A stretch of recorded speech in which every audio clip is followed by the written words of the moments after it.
2018 সনে একাদশ জাতীয় সংসদ নির্বাচনে ক্ষমতার অপব্যবহার, অপরাধমূলক অসদাচরণ, জালিয়াতি, দিনের ভোট রাতে করা এবং আর্থিক লেনদেনের মাধ্যমে সংসদ সদস্য নির্বাচনের প্রক্রিয়ার সাথে প্রশাসন, নির্বাচন কমিশনের সংশ্লিষ্ট কর্মকর্তা, পুলিশ, র্যাব, অন্যান্য আইনশৃঙ্খলা বাহিনীর সদস্য সহ সংশ্লিষ্ট সকলের বিরুদ্ধে অনুসন্ধানের সিদ্ধান্ত গৃহীত হয়েছে। 18টা কেন? 2018 বা কেন? নির্বাচন হয়েছে 14-24 দুজনেই বিতর্ক আছে। এই মুহূর্তে আমাদের কাছে যে অভিযোগ এসেছে 2018 সালে দিনের ভোট রাতে করার অভিযোগ ছিল, সেই সংক্রান্তে অভিযোগে যে বিষয়গুলো উল্লেখ ছিল সেই বিষয় নিয়ে অনুসন্ধানের সিদ্ধান্ত গৃহীত। যদি 2014 সালের অভিযোগের বিষয়ও এসে থাকে সেই বিষয়েও কমিশন প্রয়োজনে অনুসন্ধানের সিদ্ধান্ত নেবে। এটা শেষ করেন মানে বলি, সেটা হচ্ছে যে নির্বাচন আপনারা যেটা যাচ্ছেন, প্রশাসন, পুলিশ, এটা বিশাল অনেক বহু মানুষের সাথে যুক্ত।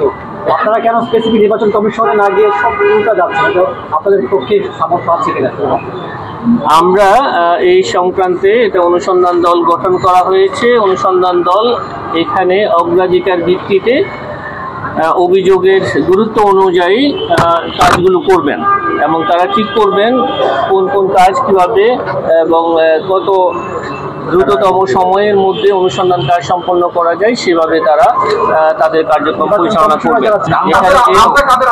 এখানে এই অনুসন্ধানে টিম যাদেরকে মনে করবেন এটা রেকর্ডপত্র পর্যালোচনায় যাদের সম্পৃক্ততা পাওয়া যাবে তাদের সকলকে অনুসন্ধানের আওতায় আনা হবে।